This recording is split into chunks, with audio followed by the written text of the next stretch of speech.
자, 제가 여러분의 책을 살펴보니까 여러분 책들마다 천차만별입니다. 뭐가요? 밑줄 긋는 게요, 밑줄. 아마 1월달 첫 시간이기 때문에 여러분들이 공부를 처음 시작하시잖아요. 그래서 다시 말하면 공부 방법 중에서도 밑줄 긋는 것도 굉장히 중요한 요령이거든요. 그래서 어떤 분들은 연필 갖고 밑줄 긋고요. 어떤 분은 볼펜 갖고 밑줄 긋고, 어떤 분은 아예 형광펜 갖고 막 색칠을 해버립니다. 어떤 분은 빨간 펜 갖고 밑줄을 꺼버리고요. 그래서 이거 처음부터 밑줄을 잘 꺼야 되거든요. 자, 제가 예를 들어 볼게요.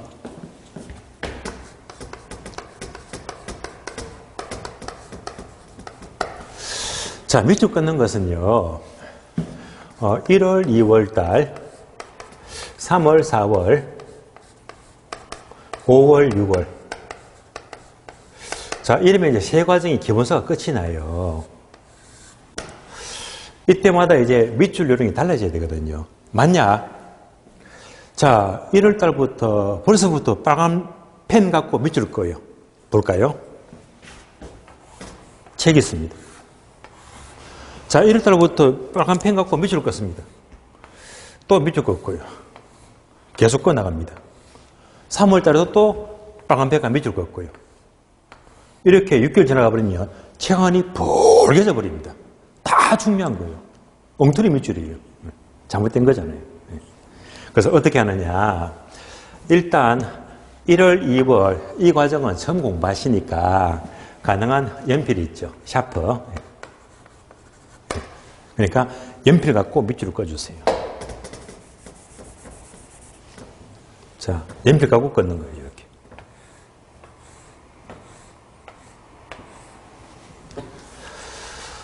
다음에 3월, 4월 두 번째 들을 때는 여기서 이제 볼펜입니다.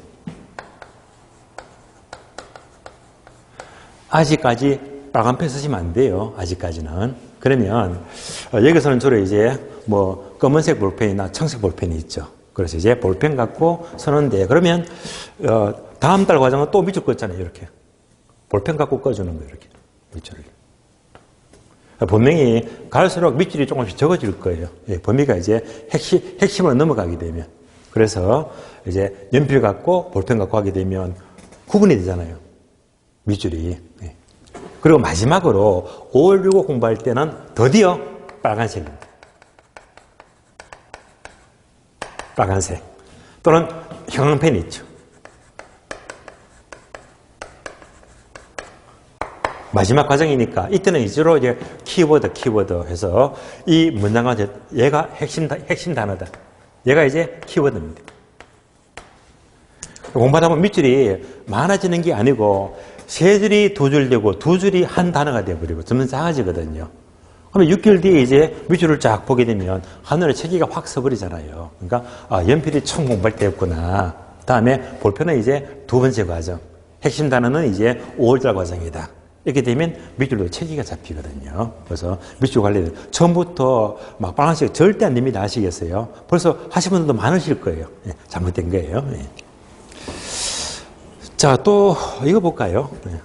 책을 좀 잘 만들어야 됩니다. 예.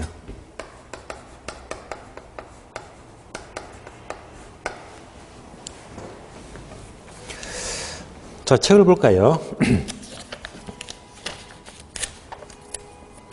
여러분께서 제 책을 잘 보시면요, 기본서 공인모 책이잖아요.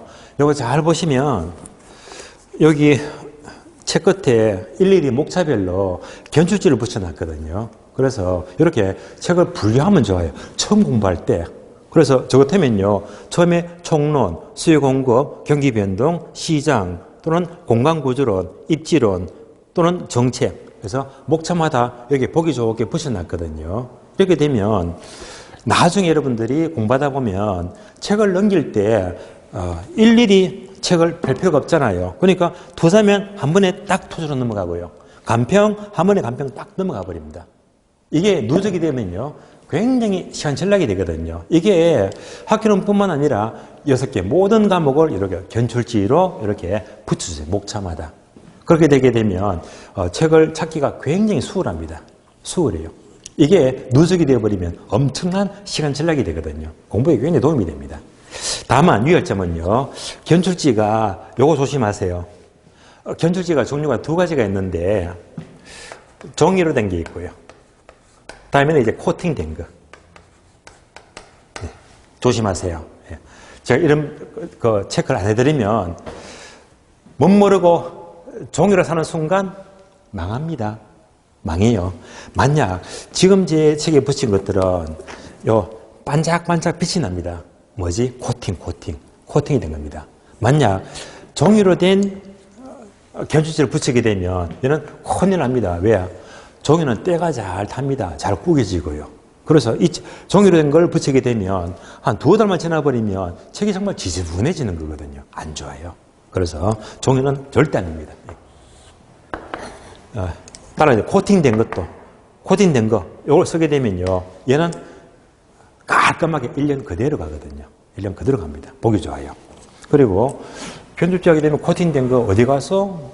바로 동네에 있잖아요. 다해서 가게 되면 코팅된 거 천 원만 주게 되면 전과목 다 붙이고도 남습니다. 아시겠어요? 그래서 가능한 이번 주 중에 전과목 6개 모든 과목을 이렇게 보기 좋게 분류하게 되면요. 앞으로 이게 누적이 되어버리면 굉장한 시간 전략이 돼요. 정말 도움됩니다. 그래서 견출지로 꼭 책을 목차별로 분류를 해주시고요. 예. 자, 책을 보겠습니다.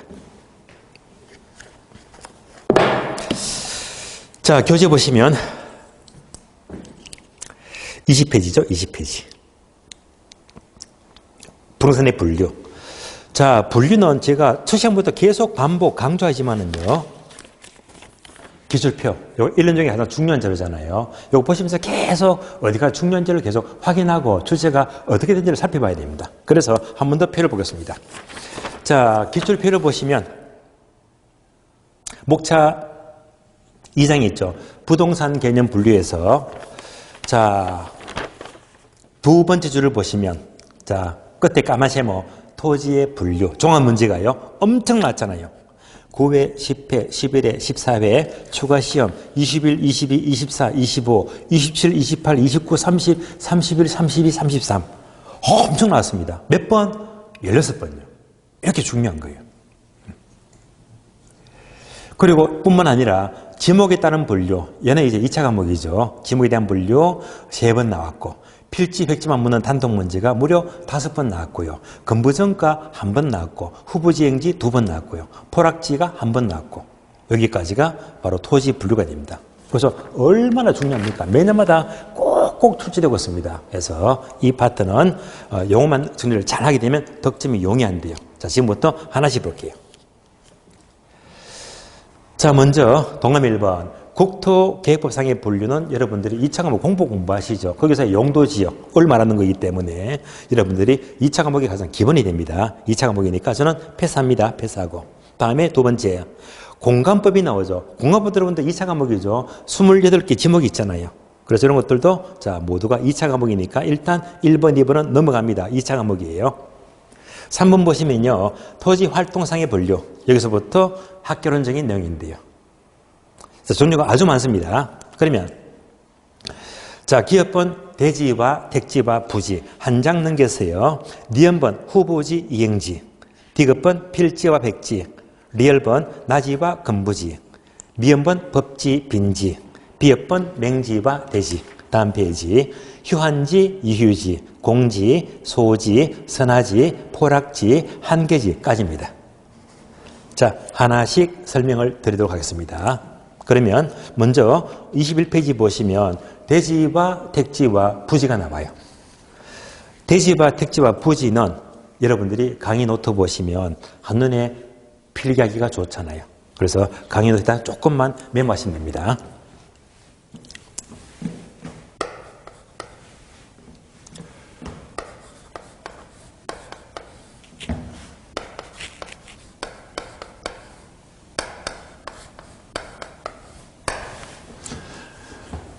자, 한꺼번에 비교하는데 먼저 대지 하게 되면 대지는 여러분들이 2차 과목 공부하시면요. 건축법에서 대지가 나와요. 두 번째 공간법이 있죠. 여기서도 대지가 나옵니다.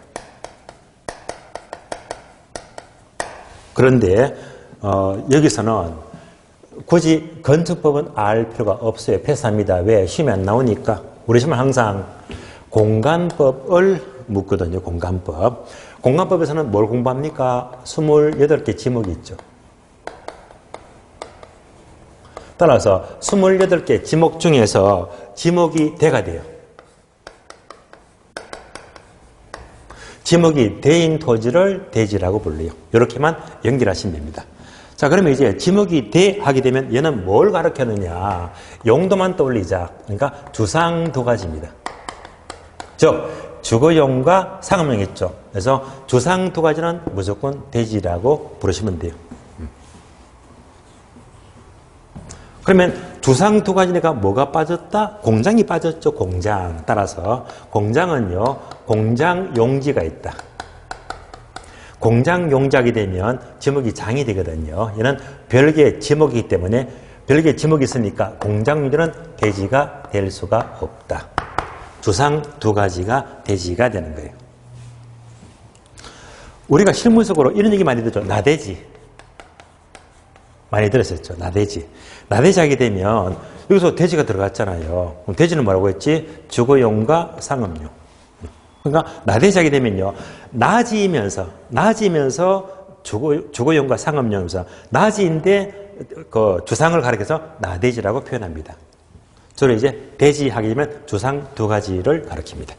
자, 이어서 이제 택지와 부지는 이 두 가지는요. 감정평가상 용어입니다. 감평상 용어이다. 또는 부르산 활동상 용어인데요. 먼저 택지하게 되면 뭘 떠올려? 용도를 떠올리자. 바로 주상공 세 가지입니다. 주거용, 상업용, 공업용 세 가지 용도를 가리켜서 택지라고 불러요. 택지, 주상공 세 가지입니다. 보통 우리가 도심지의 대부분 이 부동산들이 땅 위에 주택 아니면 상가, 공장이 있잖아요. 그러니까 이 세 가지를 한 단어로 표현하면 건축용지라고 불러요. 그래서 이제 건축하게 되면 주택, 상가, 공장을 짓잖아요. 그래서 택지하게 되면 용도 세 가지, 주상공 세 가지이다. 그럼 한눈에 비교되시겠죠? 이렇게 비교하니까 둘 중에 무엇이 더 크다? 얘가 더 크네. 택지가 더 넓은 의미로 쓰이는 거예요. 자, 그러면 또 연습해 볼까요? 택지가 나왔으니까. 택지가 나왔으니까, 자, 요런 땅이 있어요. 이런 땅도 있어요.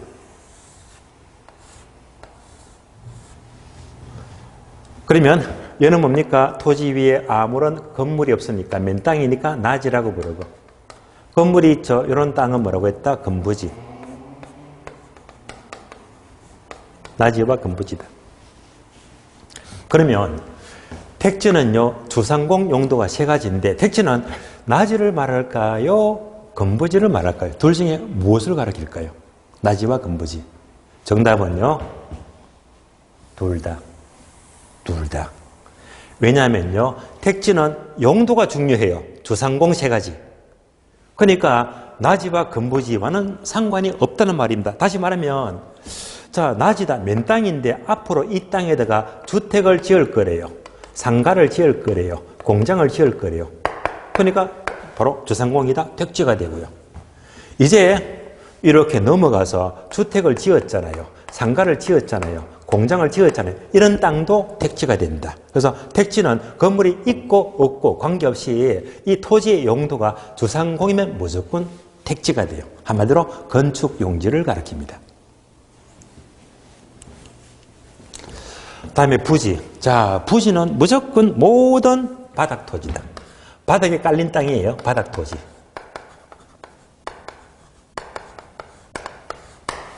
바닥 토지가 부지가 된다. 예를 들어 볼까요? 자, 이렇게 도로가 지나갑니다. 그러면 도로 밑에 깔린 땅, 도로 부지가 돼요. 도로 부지. 부지만 붙여주면 돼요. 다음에 철도가 지나가죠. 철도 밑에 깔린 땅, 철도 부지가 되고요.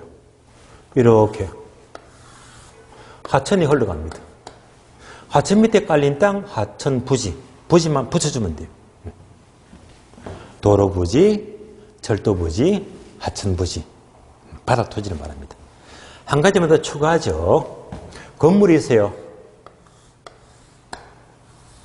건물 밑에 깔린 땅, 뭐가 되죠? 건물 부지. 건물 부지. 줄여서 건부지.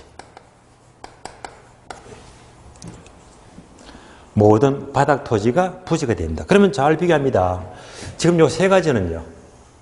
도로 위에나 철도 위에나 하천 위에는 건물을 못 짓잖아요. 건물을 못 지으니까 비건축 용지.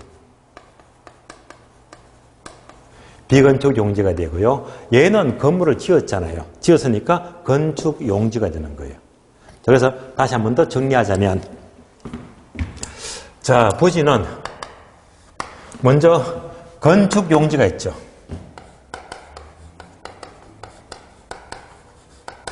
건축 용지라면 주상공 세 가지지.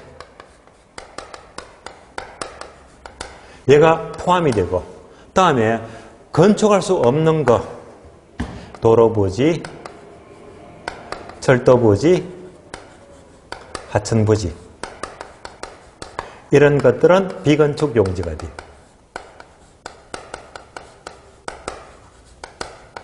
이걸 모두 포함해서 부지가 된다. 부지가 되는 거예요.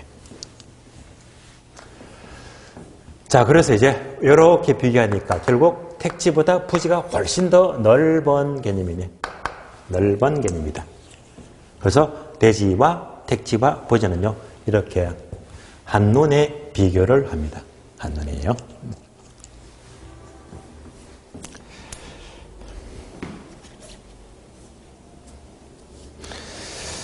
자, 그래서 책을 봅니다. 21페이지. 자, A번 대지 하니까 뭐지? 주상 두 가지. 공장은 안 들어간다고 했죠?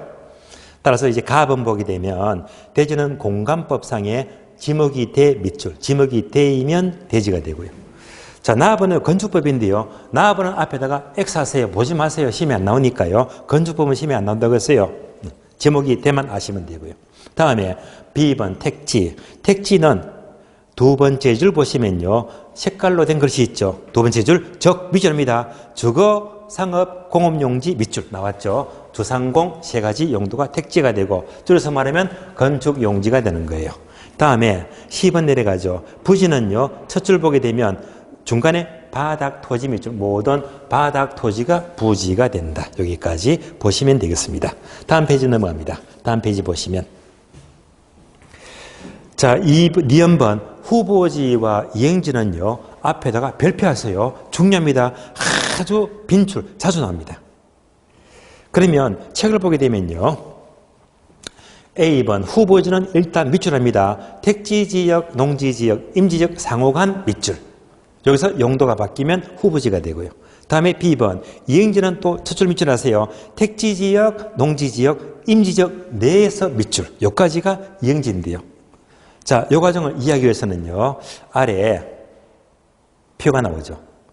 이렇게 볼 게 아니고, 여러분들이 이제 강의 노트를 보시면, 자, 그대로 후보지, 이행지 설명이 그대로 나옵니다. 그러니까 박스에 그림이 있죠. 이 그림을 그대로 옮겨서 설명을 드리겠습니다. 그림이 이렇게 나와요.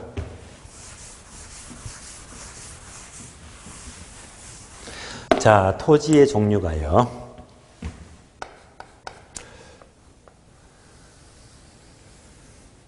크게 세 가지죠.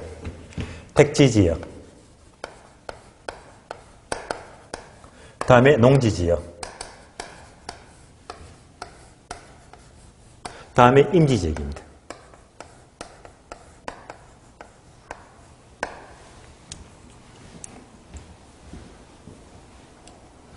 그러면 이제 크게 세 가지로 크게 나누니까 얘가 바로 대분류가 돼요.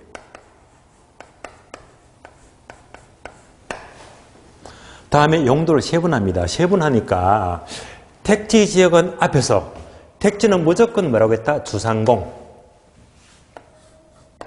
따라서 주거지역, 상업지역, 공업지역 다 안 쓸게요. 노트에 다 나와 있으니까요. 다음에 농지지역도 세 가지죠. 전지지역, 답지지역, 과수원지역, 전답과 세 가지 지역입니다. 다음에 인지지역은요, 용제림지와 신탄림지가 나와요. 그러면 용제림지, 신탄림지는 물론 이런 개념은 시험에 안 나와요. 참고로 얘들이 뭐냐면 용제림지 하게 되면 나무를 잘라서 가구로 만들어요. 가구로 만들면 용제림지가 되고, 신탄림지는요, 땔감, 나무를 잘라서 땔감으로 쓰더라. 이러면 신탄림지가 되는 거예요. 그래서 각각 주상공 나누고 전답과 나누고 용신 나누더라. 얘가 소분류.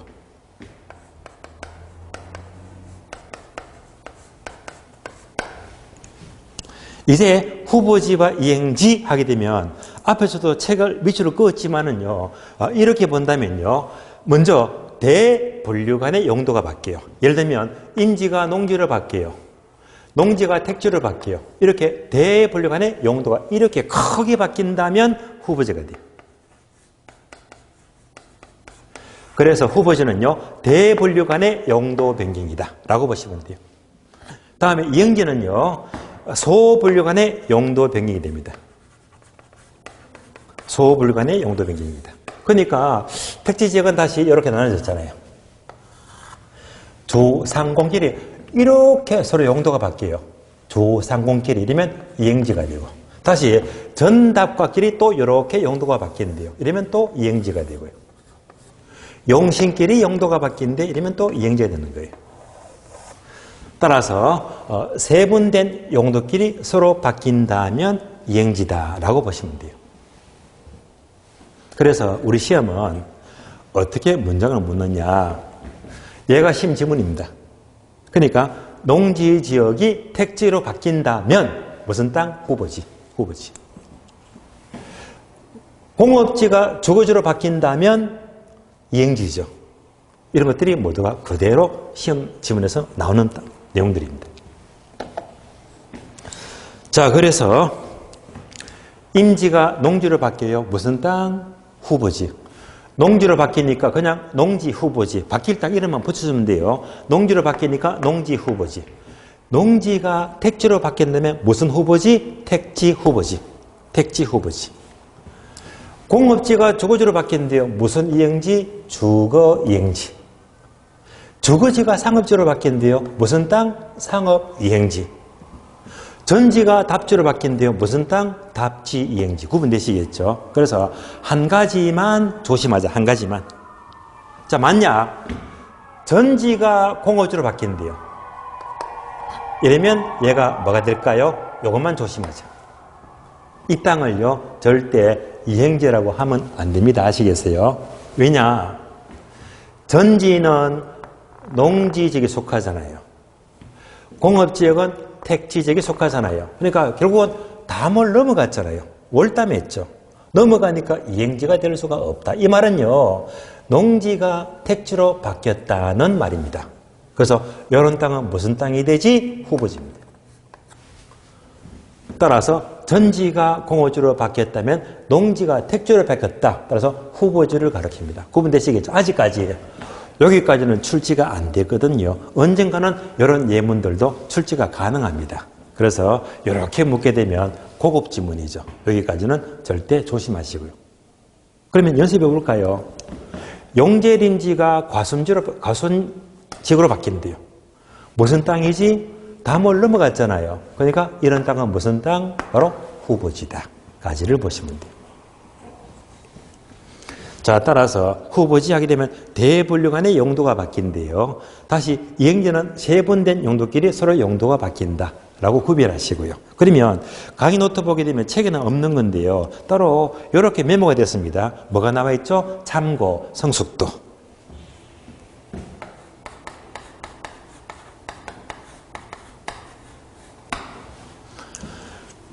왜 넣었을까요? 중요하니까. 얘는 중요합니다. 해서 출제가 많이 되었거든요. 그래서 성숙도가 뭐냐? 그러면 강의 노트 보게 되면 개발의 정도다라고 나와 있는데, 성숙도. 자, 성숙도가 뭐냐 하게 되면 다시 이게 뭡니다. 자, 예를 보시면서 농지가 택지로 바뀐다면 얘가 바로 후보지죠, 후보지. 요때 이 화살표 길이를 가리켜서 얘가 바로 성숙도가 돼요. 따라서 성숙도는 개발의 정도, 이 화살표 길이를 가리킵니다. 예를 들어 볼게요. 만약 지금 농지지역이 있는데 얘가 이제 수도권에서 신도시로 개발된대. 그래서 개발되는데 2년 뒤에 택지로 확 바뀐대요. 아파트 들어선대요. 농지가 아파트로. 이런 땅은요, 어떻게 됩니까? 빨리 개발되죠. 이런 경우를 성숙도가 빠르다. 그래서 빠른 경우입니다. 즉, 개발이 빠르다는 말입니다. 그러면 농지가 택지로 바뀌는데 2년 뒤가 아니고 100년 뒤에 바뀐대요. 100년 뒤. 이러면 제가 죽고 난 뒤잖아요. 아무 의미가 없잖아요. 이런 경우는 성숙도가 느리다, 완만하다. 두 가지로 구별합니다. 항상 용도가 바뀐다는 것은 빨리 바뀐다, 성숙도가 빠른 경우, 천천히 바뀌어 성숙도가 완만하대요. 이렇게 출제가 잘 되고 있습니다. 자, 그럼 이제 성숙도가 빠른 경우는요, 이렇게 용도가 빨리 바뀐대요. 빨리 바뀐대요. 빨리 바뀐다면요, 땅값이 급등하죠, 급등. 급등하는 이유가 뭘까요? 빨리 바뀐다면 앞으로 개발된 이 모든 정보가 그대로 즉각같이 다 반영이 되어버립니다. 이때는요, 용도가 빨리 바뀐다면 현재 용도가 중요해요? 바뀔 장래 용도가 중요해요? 당연히 장래가 중요하지. 따라서 장래가 중요하니까 용도 전환 후. 괄호되어 있죠? 여기다가 용도 전환 후를 말합니다. 용도가 빨리 바뀐다면 뭐가 중요하다? 장래 용도가 중요하다 해서 전환 후의 용도를 중시합니다. 그러니까 주가가 급등하잖아요. 다음에 성숙도가 완만하대. 이렇게 바뀌는데 100년 뒤에 제가 죽고 난 다음입니다. 땅값 오른다 안 오른다? 안 오르지. 안 오르잖아요. 이때는 차라리 현재 농사 그대로 짓는 게 더 중요합니다. 그래서 성숙도가 완만하다면 이때는요, 자, 용도 전환 전이 되죠. 이때는 차라리 농사 짓는 게 좋아 해서 오히려 현재 용도가 중요한 거예요. 그래서 전환 전 현재 용도를 중시합니다. 그래서 얘가 출제 포인트가 돼요. 이런 것들을 놓치지 말자. 우리 시험은 주로 바꿔서 잘 묻습니다. 특히 성숙도가 완만하면 용도 전환 후 하니까 X 틀렸잖아요. 이렇게 자주 나오거든요. 그래서 바뀐 단어를 조심하세요. 바뀐 단어를. 그래서 이제 이렇게 용도가 바뀐다면 뭘 떠올려? 성숙도. 빠를 때, 느릴 때. 빠르다면 장래가 중요하다. 전환 후가 중요하고요. 완만하다면 지금 농사 짓는 게 좋아. 전환 전 용도를 중시합니다. 그래서 후보지와 이 이행지의 성숙도 문제 이런 것들은 나중에 감정평가에서 굉장히 중요한 포인트가 되는 거예요. 참고로 여러분들이 학교 가시면요, 제가 늘 얘기하지만 합격이 어렵잖아요. 합격했다. 자격증을 계속 놀리시면 곤란하죠. 그러니까 제가 보기에는 합격도 중요하지만 합격 후가 또 중요합니다. 왜? 활동해서 돈을 벌어야 되잖아요. 그래서 여러분이 만약 합격하셨다면 특히 후보지에 특별히 많은 관심을 가지자. 여기에 최대한 안테나를 집중해서 여기서 정보를 집중하세요. 이런 땅만 나왔다면요, 한마디로 부자의 지름길이고 대박의 지름길입니다. 참고로 제가 이런 기억이 납니다. 좀 오래됐어요. 지금이 2023년도니까 2003년도 하게 되면 20년 전.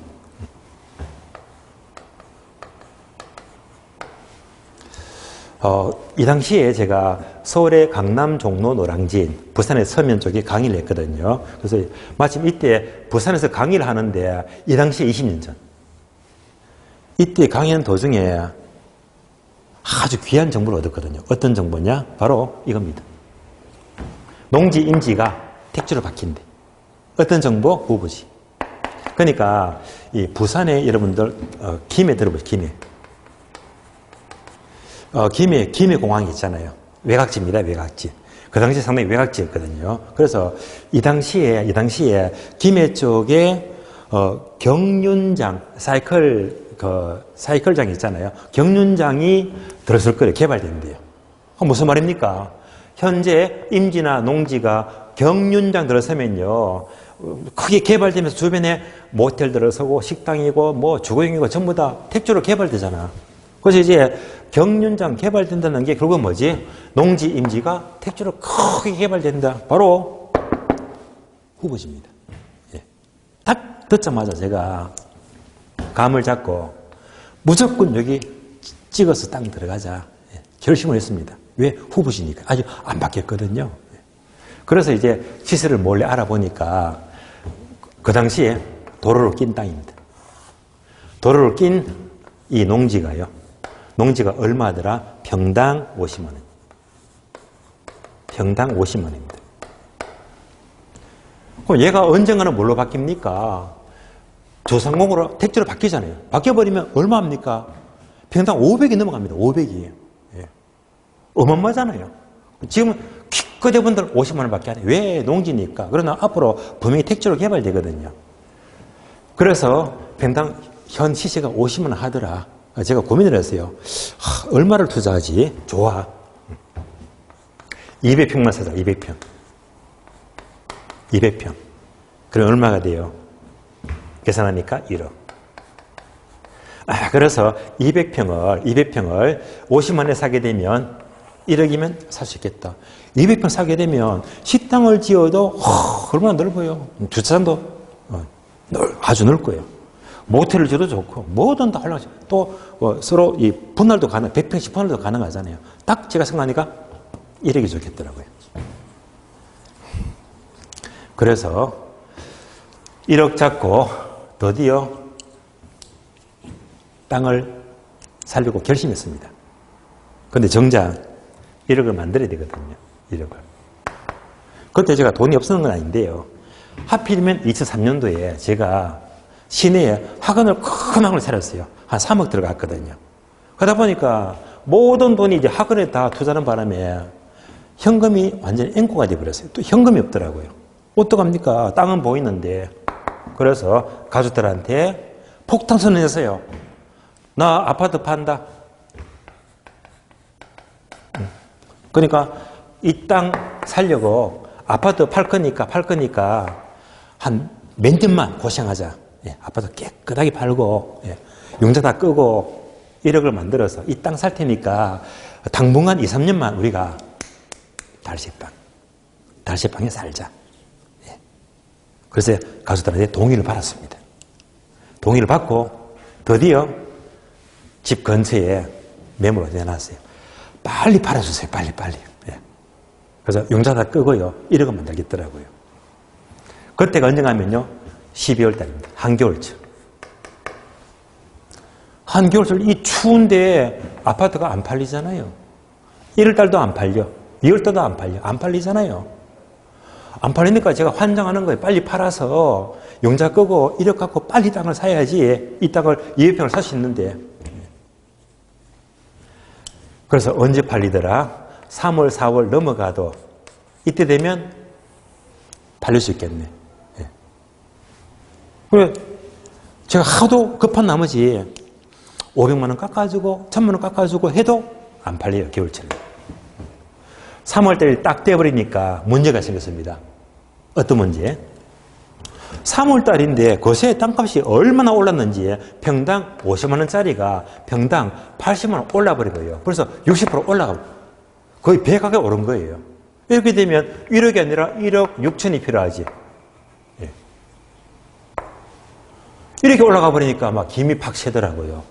다시 1억 6천 만들어야 되거든요. 저는 1억에 살려고 했는데 그 바람에 땅이 아파트가 안 팔려가지고 워낙 급등하는 바람에 결국은 땅을 못 샀습니다. 임자가 아니구나. 그래서 깨끗하게 포기를 했어요. 그리고 잊어버렸습니다. 잊어버렸는데 이때부터 3년 전 지났습니다. 3년 전 지나서 계속 부산에 강의하면서 이런 사례를 얘기했더니 이때 앞에 앉은 수험생 한 분이요. 내가 60이 넘었더라고요. 이분께서 갑자기 저한테 혀를 껄껄 차면서 어허 교수님 이 땅을 사지 그랬어요. 예. 안타까워하는 거예요. 저는 더 듣기는 싫었습니다. 이 땅을 못 샀으니까. 그런데 하는 얘기가 교수님 3년 뒤에 지금 이 땅 얼마인지 압니까? 묻더라고요. 저는 듣기가 싫었거든요. 괜히 제가 화가 날까 싶어가지고. 그런데 또 얘기를 하더라고요. 그때 50원 했던 땅이에요. 3년 뒤에 지금은요. 평당 300만 원 한대요. 세상에 300만 원입니다. 몇 배나 올랐습니까? 곱하기 6배. 무려 6배가 올랐거든요. 기가 막히잖아요. 그래서 제가 그때 1억 주고 샀더라면 1억이 얼마가 되었다? 6배니까 6억. 땅 한번 사가지고요. 예. 3년 뒤에 자 원금 빼니까 5억을 먹었잖아요. 5억을 어떻게 봅니까? 말도 안 되잖아요. 예. 가만히 앉아서 땅 사고 5억을 버는 건데요. 예. 그래서 이걸 놓쳤던 거예요. 예. 그때 참 아깝긴 하지만 결국은 이것이 바로 후보지의 위력입니다. 예. 이렇게 돈을 부풀리는 거예요. 예. 부자가 되는 거예요. 그렇다면 자 6억이 되었다. 5억 벌었잖아요. 5억 벌었잖아요. 어떡하죠? 예. 벌었으니까 차도 바꾸자. 뭘로? 포르쉐로. 예. 외제차는 몰고요. 예. 양 좀 마시고 흥청망청 하지 말라 이 말입니다. 만약 이렇게 6억을 벌었다면 딱 한 번만 더. 딱 한 번만 더 튀구자. 예. 부풀려야 됩니다. 그래서 이런 땅을 딱 한 번만 더 들어가시면 돼요. 한 번만 더 들어가게 되면 또 몇 배 오르지? 5배 오른다고 가정해봐요. 그럼 얼마가 돼? 요거 30억이다. 문제 아시겠죠? 그러니까 1억 갖고 후보지 한 번 들어가고 2번 들어가면 1억이 30억이 되어버립니다. 이것이 후보지의 위력입니다. 여러분들이 학교 가시고 실무하시다 보면요. 이 후보지, 용도가 바뀐데 이런 땅이 없는 게 아니고요. 또 그렇다고 자주 오는 건 아닌데 기회가. 대개 보니까요. 한 5년 내지 10년마다 이 정도는 여러분들이 하시면 꼭 보게 되거든요. 그래서 이런 정보가 확실히 나왔다면요. 정보가 확실하다면요. 어떻게 하죠? 어떻게 합니까? 바로 몰빵입니다. 몰빵. 이럴 때 1억을 또는 5억을 몰빵 올인하는 거예요. 그냥. 그래서 자꾸 사람들이 딴 데 몰빵해요. 주식에 몰빵을 해버려. 그러니까 돈 잃어버리잖아요. 항상 몰빵은 언제? 이럴 때만 몰빵하세요. 올인하세요. 몇 번 들어가? 한 번, 2번만 딱 들어가면요. 1억이 30억이 돼. 5억이면요. 150억이 됩니다. 그래서 여러분들이 학교 가시면요. 특히 후보지에 대한 정보는 절대 놓치지 마시고 정보가 확실하다면 어떻게 한다? 올인. 이때는 올인하는 거예요. 그렇게 꼭 부자가 되시기 바랍니다. 그러기 위해서는요. 역시 공부 많이 하셔야 됩니다. 공부 많이 하시면서 공법이 밝아야 됩니다. 공법은 정말 학교 가시면 많이 쓰이거든요. 자, 이어서 자, 디귿번 필지와 백지 있죠? 필지, 백지. 필지와 백지를 봅니다. 자, 필지, 백지도요. 앞에다가 별표하시고 중요합니다. 아주 빈도 높게 출제되고 있습니다. 필지, 백지. 그럼 여러분은 또 그대로 강의 노트 혹시 메모가 다 되어 있을 거예요. 강의 노트 봅니다. 필지, 백지.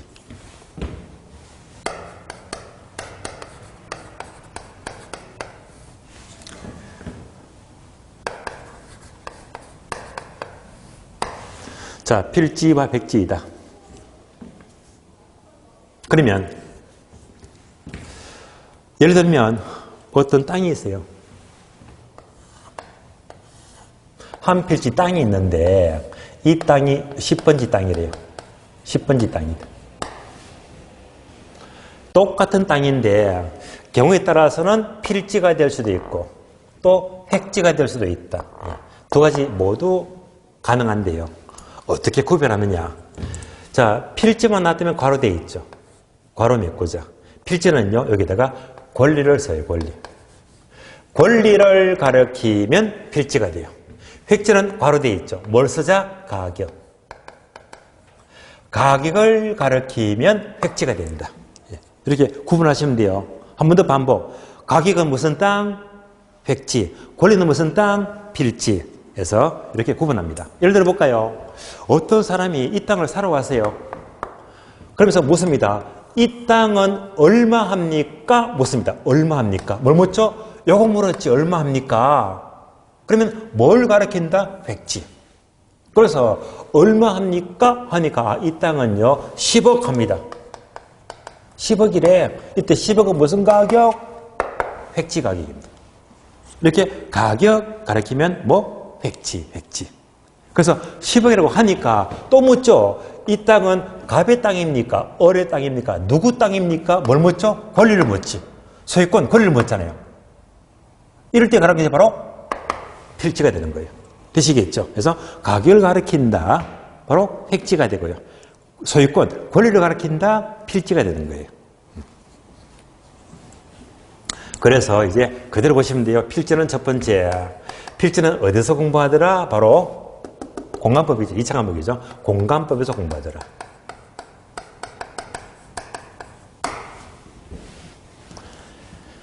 그러면 우리가 오늘 공부했죠. 지난 시간.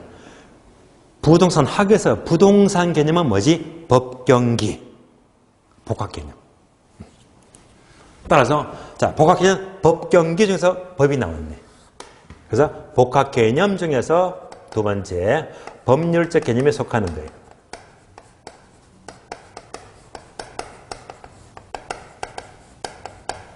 세 번째. 자, 세 번째는 강의노트 보게 되면 네모되어 있죠. 왜 중요하니까 출제가. 얘가 중요한 거라. 이런 것들 직접 써봐야 됩니다. 네모되어 있잖아요. 이 네모가 뭐냐. 결국 필지마다 권리가 달라지더라. 즉 소유자가 달라지죠. 그래서 바로 소유권이라는 권리를 구분합니다. 뭐? 권리. 4번도 네모가 되어 있죠. 왜? 중요하니까. 또 네모를 메꾸죠. 얘가 뭐냐? 여러분들이 지적법, 공간법 공부하시면요. 공간법. 여기서는 한 필지를 따라 공부하시거든요. 그러면 항상 필지마다 10번지, 11번지 번지가 붙어요. 반드시 번지를 붙여가지고 구청에 필히 반드시 등록을 시켜야 됩니다. 구청에 등록을 시키니까 무슨 단위? 등록을 시킨다? 등록 단위. 등록 단위가 돼요. 어떤 단위? 등록 단위. 되시겠죠? 필지하게 되면 권리 개념이다. 권리를 구분하고 지분을 붙여서 등록시킨다. 등록 단위가 돼요. 여기까지. 이어서 자, 획지는요. 자, 가격을 가리키니까 가격과 똑같은 말이 뭐죠? 감정평가. 가격 구한다. 감정평가를 한다. 똑같은 말이잖아요. 따라서 감정평가상 용어입니다.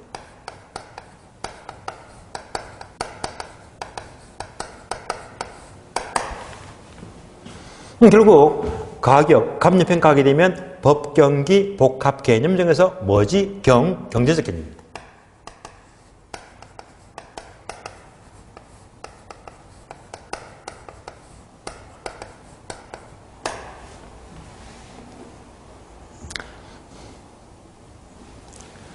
세 번째, 네모되어 있죠. 왜? 중요하니까. 핵심 단어입니다. 획지마다 뭐가 달라지더라? 가격이 달라지겠죠. 따라서 획지마다 뭐지? 가격이 달라진다 해서 가격 또는 가격 수준을 구분하기 위한 개념입니다. 이런 것들이 키워드 핵심 단어가 되는 거예요. 4번은 네모가 안 돼 있죠. 왜? 핵심 단어가 아니거든요. 그냥 이해하시면 돼요. 그러면 자, 획지는 가격 개념인데 예를 들면요. 이렇게 볼까요? 어떤 땅이 있어요. 어떤 땅. 자, 이 땅이 주택 지을까, 상가 지을까, 공장 지을까, 용도에 따라서 가격이 같아집니까, 달라집니까? 당연히 달라지잖아요. 따라서 용도에 따라서 가격이 달라지더라. 그래서 용도 단위, 어떤 용도로 이용하느냐 해서 이용 단위가 돼요.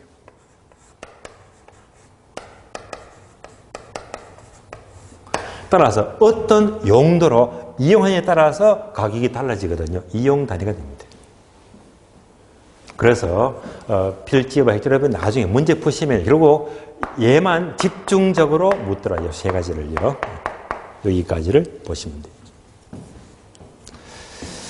자, 설명 끝났으니까 가볍게 교재 체크합니다. 22페이지죠. 디귿번 보시면. 자, A번 필지, B번 획지인데요. 그러면 A번 필지를 보시면 하나의 지번이 붙는 토지의 밑줄입니다. 등록단위 밑줄, 등록단위. 계속해서 토지 소유자의 밑줄하세요. 권리관계 밑줄, 권리관계를 구분합니다. B번 내려가세요. 획지는요. 획지는 경제적 측면에서 이제부터 한 줄로 밑줄하세요. 인위적, 자연적, 행정적 조건에 의해서 다른 토지와 구별되는 무엇이 가격 수준이 비슷한 일단의 토지를 가리키는 거예요. 여기까지 밑줄하시고요. 구분되시겠죠? 아래 보시면 표가 나옵니다. 필지, 획지. 그래서 이렇게 설명을 드렸고요. 그러면 잠시 쉬었다가 다음 시간에는요. 다음 페이지 나지바 근무지를 따로 보도록 하겠습니다. 잠시 쉬겠습니다.